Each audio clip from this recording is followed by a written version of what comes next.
चुनावी साल हर राजनीतिक दल के लिए महत्वपूर्ण होता है। ऐसे में खासकर सत्ता पक्ष के लिए महत्वपूर्ण हो जाता है कि उनके खेमे में विकास योजनाओं को लेकर उनके विधायक सरकार की वकालत करें। लेकिन विधानसभा में कई मामले ऐसे सामने आए जिसमें सरकार अपनों के ही निशाने पर दिखे। ताज़ा मामला बुधवार को हुई अनुदान मांग की बहस में संयम लोढ़ा और दिव्या मदेरणा ने पूर्ववर्ती सरकार और भाजपा पर निशाना साधते हुए मंत्री धारीवाल पर भाजपा के साथ याराना का आरोप लगा दिया।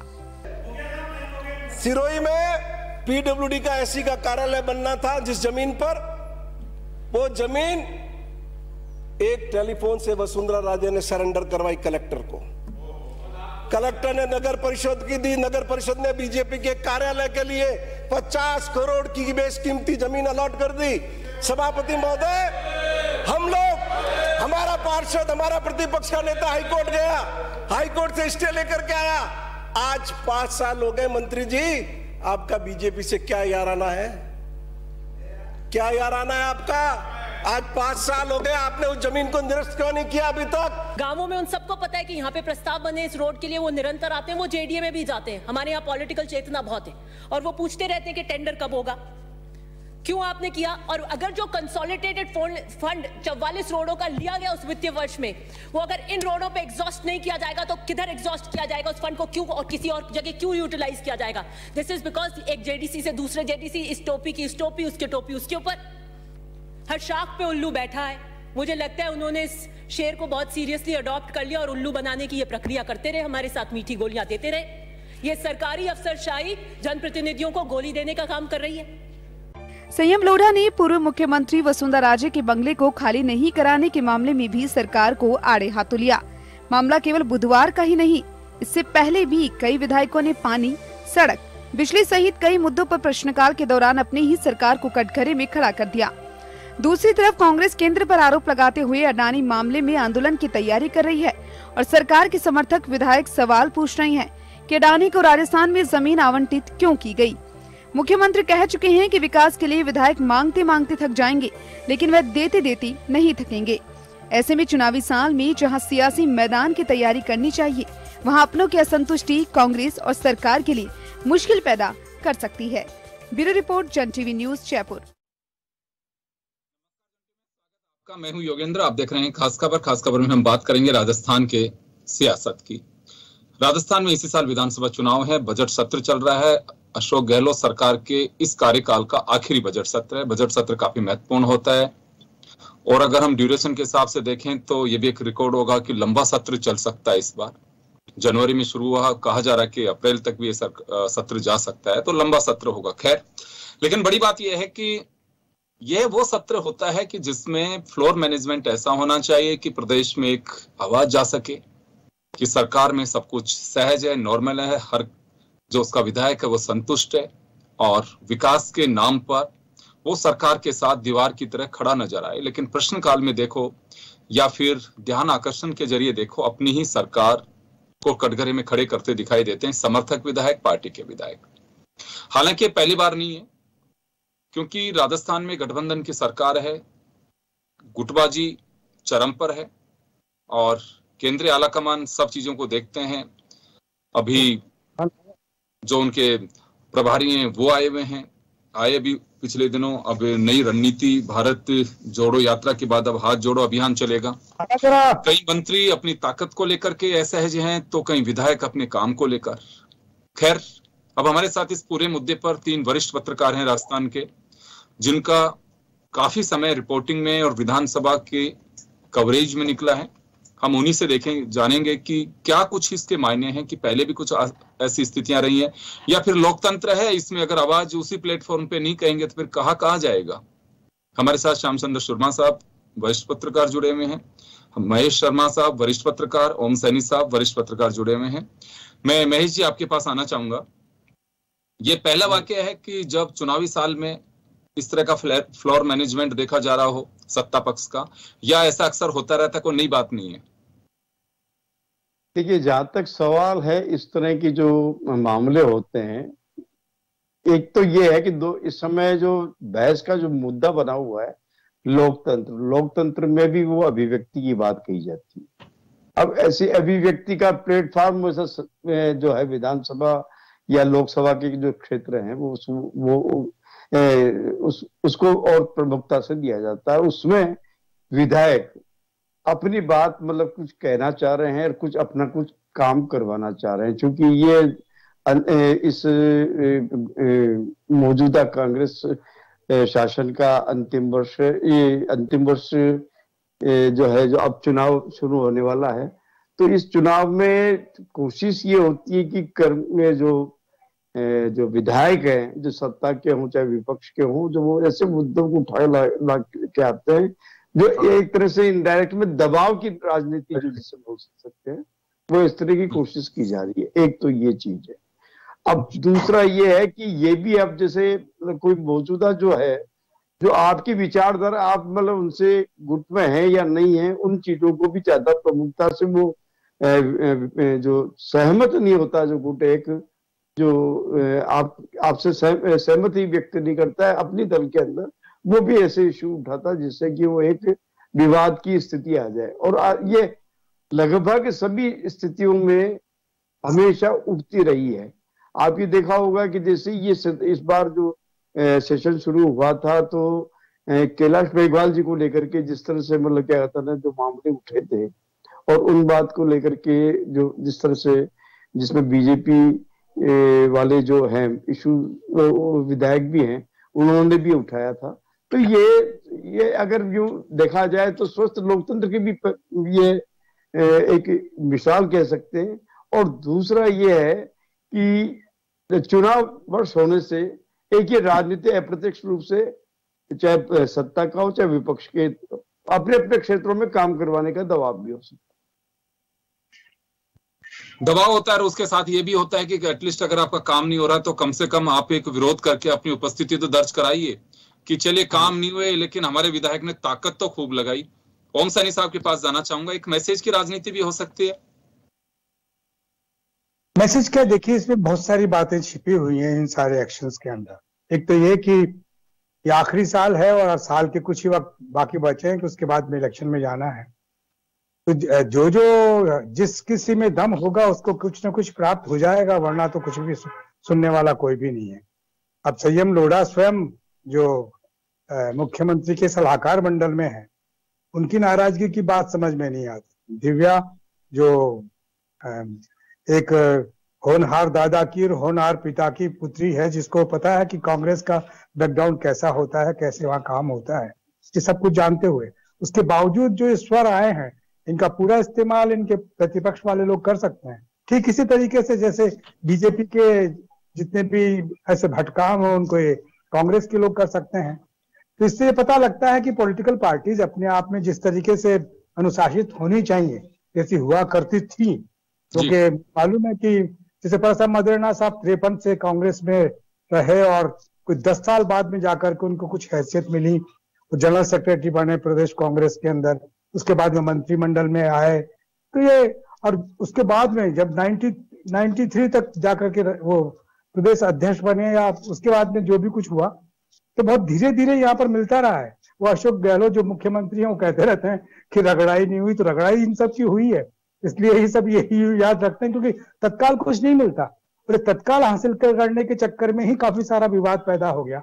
अब ये जो कुछ दिव्या जी ने कहा, वो भी अब ये समझना चाहिए कि जितना इतने शांति धारीवाल जो अपने कांग्रेस पार्टी के अंदर सबसे ज्यादा वरिष्ठ नेताओं में से हैं और जिनका एक्सपीरियंस और जिनका कंट्रीब्यूशन, उनके सामने बोलने की हिम्मत ही नहीं होनी चाहिए। पहले ऐसा होता था कि भैरव सिंह जी बोल रहे हैं तो कोई बोल नहीं पाता था, अगर इधर से परशुराम मदेरणा बोल रहे हैं तो कोई बोल नहीं पाता था। अब ऐसा कुछ है ही नहीं, मतलब बहुत जूनियर आदमी भी आपसे जी। लेकिन एक बात जो संयम लोढ़ा वो कह रहे हैं कि बीजेपी के साथ में मिली भगत है साफ साफ, तो ये वसुंधरा राजे के बंगले को लेकर के सुप्रीम कोर्ट के निर्देश, बंगले को लेकर मुख्यमंत्री के बंगले को लेकर, पूर्व मुख्यमंत्री कोई है तो उनके बंगले खाली कराए जाने चाहिए, ये सुप्रीम कोर्ट का निर्देश उन्होंने कोर्ट किया। लेकिन सरकार की ऐसी क्या मजबूरी है कि वसुंधरा राजे का बंगला खाली नहीं कराया? ये संयम लोढ़ा का आरोप रहा, साफ साफ कहा कि ये गलवाहियां, ये याराना क्या कहलाता है?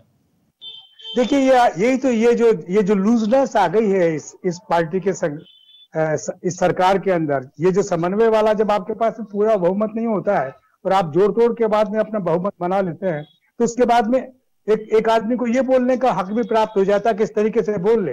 वरना संयम लोढ़ा का कितना राजनीतिक व्यक्तित्व है और कितना उनका बैकग्राउंड है, तो हमने तो देखा है ना इनको। वो आज ये सवाल कर रहे हैं कि साहब इनके साथ में क्या आना है, तो इनको समझना चाहिए कि राज में बने रहने के लिए क्या क्या समन्वय बैठाने पड़ते हैं। भैरव सिंह जी ने अपनी पूरी जिंदगी में कभी भी अपना एक बहुमत लेकर के और सरकार नहीं चलाई, इधर से लिया उधर से लिया, उसके बाद में गठबंधन की सरकारें चली है। वसुंधरा जी के वक्त से ये गठबंधन की राजनीति से मुक्ति मिली है भारतीय जनता पार्टी को, वरना तो भारतीय जनता पार्टी के चीफ मिनिस्टर ऐसे ही कर रहे थे। तो वही हाल कांग्रेस का हुआ कि ज्यादा भी हुआ कम भी हुआ, लेकिन समन्वय के साथ में चलता, तो उसमें काफी सारे बातें हैं जो दबी रहती हैं, और उनको कोई दल अपने ही नेता को ऐसे बेनकाब करने की चेष्टा करे तो आश्चर्य होता है। बिल्कुल, वापस आऊंगा आपके पास में। मैं श्याम जी आपके पास आना चाहूंगा। मुख्यमंत्री जी ने कहा था कि मैं विधायकों को देते देते नहीं थकूंगा, लेकिन आप विकास की योजनाएं लेते लेते थक जाएंगे। लेकिन बात संयम लोढ़ा या फिर दिव्या मदेरणा की नहीं है, प्रश्नकाल हो या फिर शून्यकाल, जिसमें ध्यान आकर्षण वगैरह के जरिए कई बार मैं इस तरह की स्थितियां देखता हूं कि जो समर्थित विधायक हैं वो कहते हैं कि मेरे यहाँ पे योजना नहीं बनी, मेरा बजट का बता दीजिए, कब स्कूल का खुलेगा, कब होगा, क्या कब इसका इंफ्रास्ट्रक्चर आएगा। ये चीजें समर्थित विधायक भी उठाते हैं। तो दो बातें, एक तो ओम सैनी साहब ने कहा कि वास्तव में ये बात तो कही जाती है कि अगर क्लियर मेजोरिटी नहीं होती है तो आपकी सरकार चलाना मजबूरी हो जाती है, और सरकार आपको चलानी है क्योंकि पतासा कोई नहीं थूकेगा मुंह में जाने के बाद में, और आप दबाव में, प्रेशर में आपको पॉलिटिक्स करनी पड़ेगी, आपको सरकार चलानी पड़ेगी, अपनों से ज्यादा सामने वाले को तवज्जो देना पड़ेगा आपको, क्योंकि आपकी पार्टी के छोड़ के कहां जाएंगे, लेकिन सामने वाले को पटा के रखना है। और अब तो सिनेरियो बदल गया है, अपनों से जब इस्तीफे दिला दिए जाते हैं, दे देते हैं, तो दूसरों की तो खैर बात ही क्या है। तो उस पोजीशन के अंदर एक प्रेशर पॉलिटिक्स होगी। और साथ ही ये जो विकास की बात की जाती है, क्या वास्तव में ऐसा तो नहीं है कि मॉनिटरिंग का अभाव हो, सरकार अपने स्तर पर इच्छा शक्ति भी रखती हो, काम कराना भी चाहती है, और वो किसी तरह का राइडर नहीं चाहती, हटा भी देती हैं, लेकिन ब्यूरोक्रेसी की कुंडली कहीं उस पर भारी पड़ रही हो, ऐसा तो नहीं है श्याम जी? ये दो बातें मुझे कहीं चर्चा में दिखाई दे रही हैं।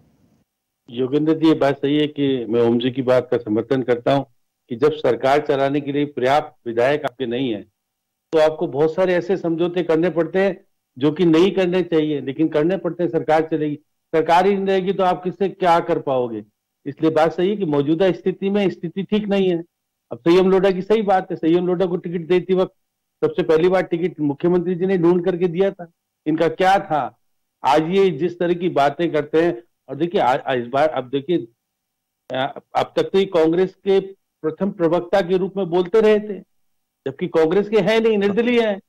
कांग्रेस बुलवाती थी क्योंकि कांग्रेस के जो कद्दावर नेता थे, जो वरिष्ठ थे, वो बोलना नहीं चाहते थे।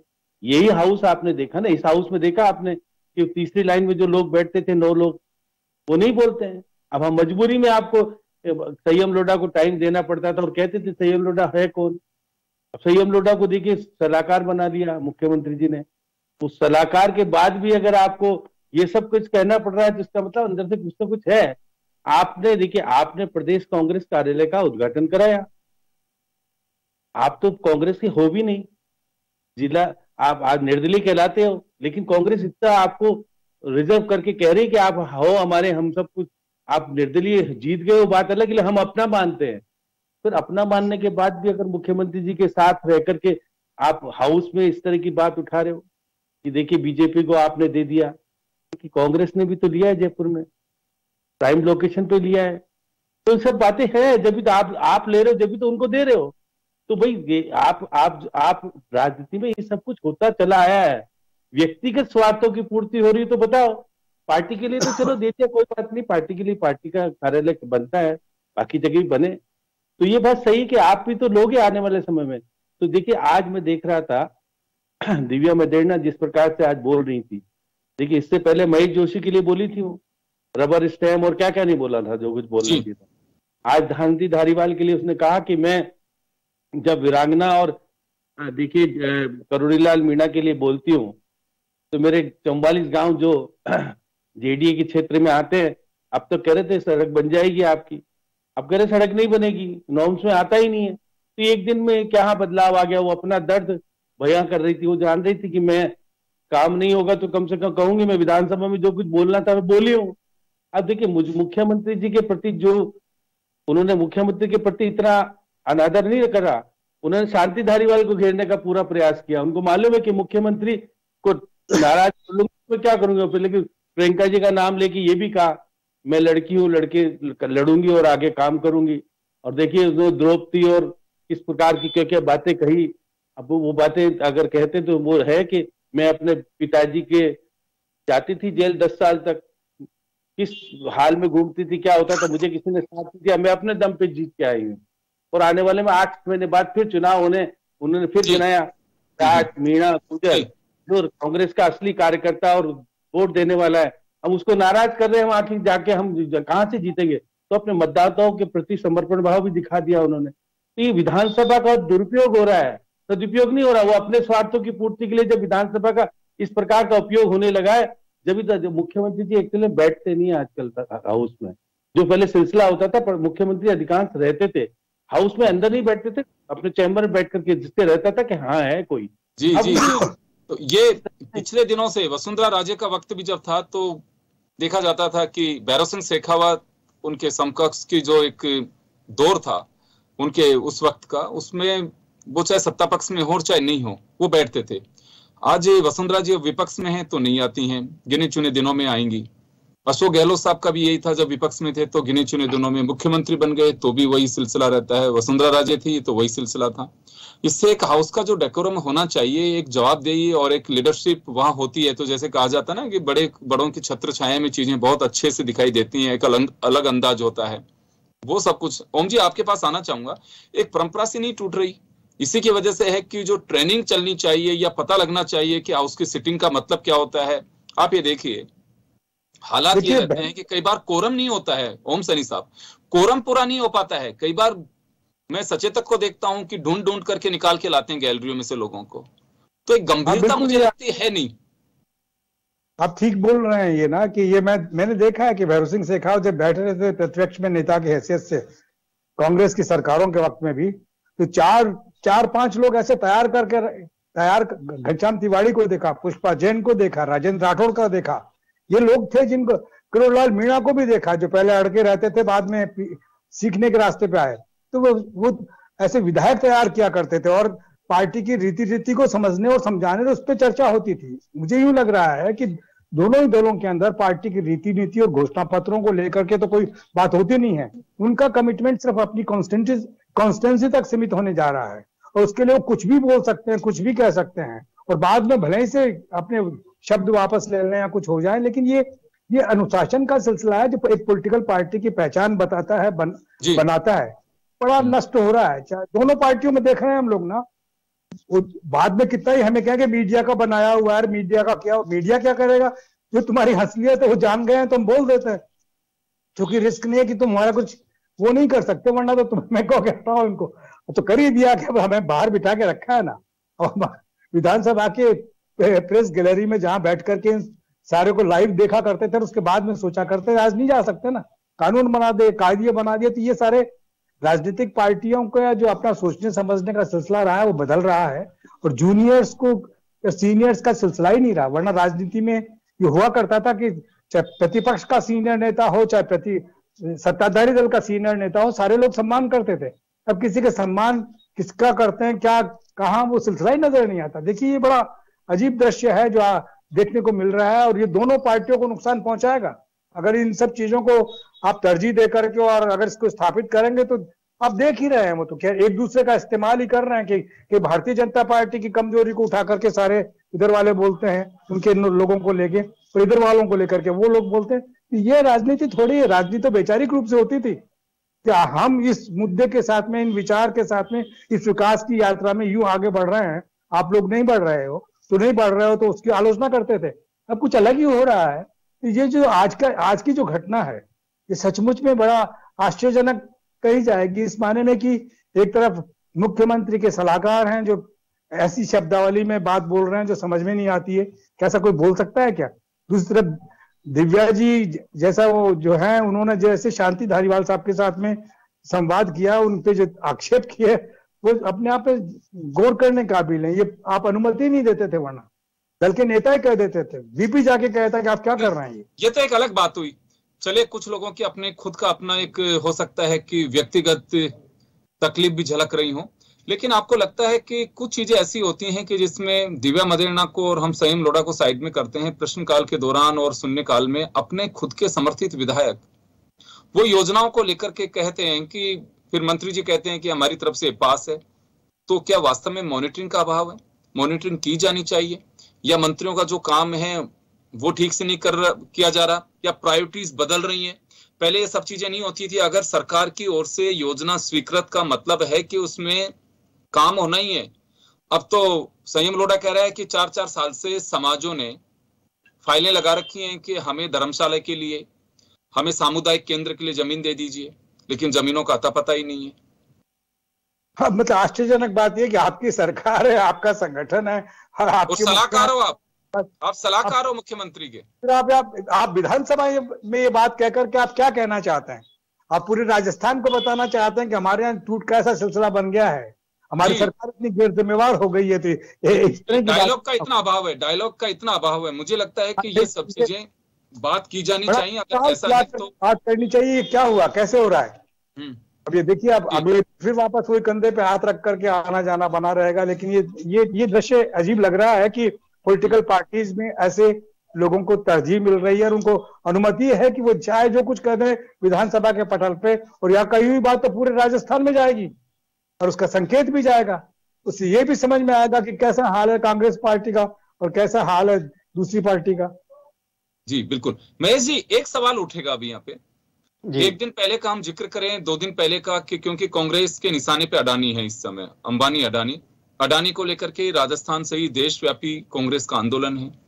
भारत जोड़ो यात्रा हो चाहे हाथ जोड़ो यात्रा हो, उसमें इसका काफी जिक्र रहा, एक बड़ा मुद्दा रहा वो। लेकिन संयम लोढ़ा ने एक बात और कही, और भी कुछ लोग कहते हैं कि राजस्थान में भी तो अडानी को जमीनें दी गई हैं। 70,000 बीघा जमीन की बात की जा रही है सोलर प्लांट्स के लिए और दूसरे उसके लिए। तो यहाँ पे एक सवाल होगा ये भी कि जिस अडानी को आप कटघरे में खड़ा कर रहे हो, उसमें आपकी सरकारें भी उनको जमीनें दे रही हैं।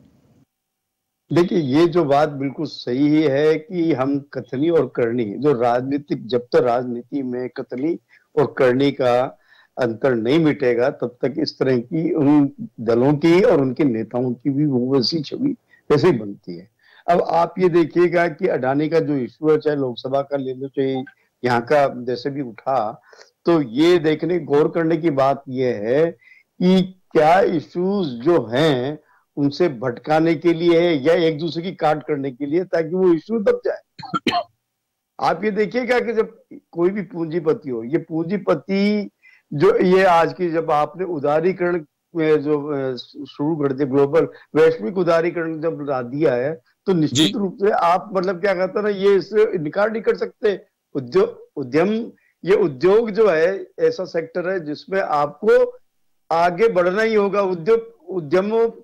उद्यमी जो हैं उनको मतलब आगे बढ़ने के लिए, उनकी सलाह लेने के लिए, उनकी दिक्कतें कम करने के लिए या और कुछ ना कुछ ऐसी नीतियां बनानी पड़ती है।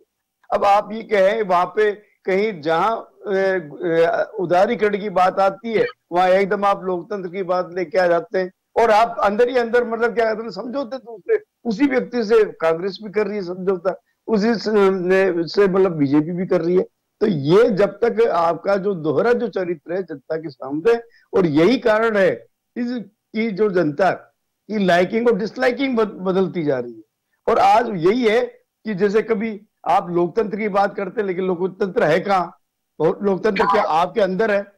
पहले ये भी बात है कि क्या आपने लोकतंत्र है। अगर आप ये देखें तो आपको भी ये मालूम है कि केंद्र से पर्यवेक्षक आए थे, उस दौरान एक पार्टी के अंदर कैसे लोकतंत्र है, आप लोकतंत्र की दुहाई करते। तो ये बात कहना और करना और उसे इंप्लीमेंट करते हुए दिखाना, वो आज की राजनीति में नहीं हो रहा है।